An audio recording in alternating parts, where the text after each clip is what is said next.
Man, I'm so looking forward to this men's retreat together, and I think I'm really looking forward to it because we're just going to explore this question of what does it mean to be a man in 2025 trying to follow Jesus, and in a culture that is seemingly more polarized of saying if you're a man, that means you have to be in control, you have to have power, you can't be vulnerable, you have to have all the answers, or on the other side of the spectrum where it feels like culture is just telling us like, we don't want to hear your voice, we need you on the sidelines, we don't need you to show up, or us just not knowing what it looks like to be a man. And I love that we get to explore this idea of manhood through the lens of the life of Jesus. Right, so often we as men don't even know what to think or feel or how to act because you have all these influences.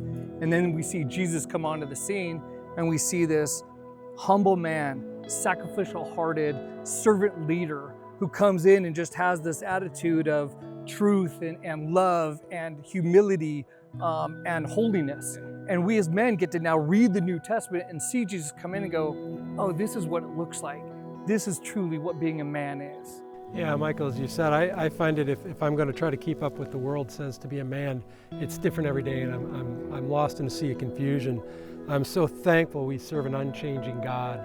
And so Jesus' example yesterday, today, and always is the one I can look at and know that if I'm living and loving like Jesus, I'm living what it is to be a man, and I don't have to sort of be at the mercy of an ever-changing world. That's so good and so true. And we're just so excited to talk about this idea of Jesus as a man and him as our model of a man. Like you said, in an ever-changing culture, in a culture where we don't know what we're supposed to do, or that we're struggling through trying to figure out who we're supposed to be, and that we get this perfect model in Jesus.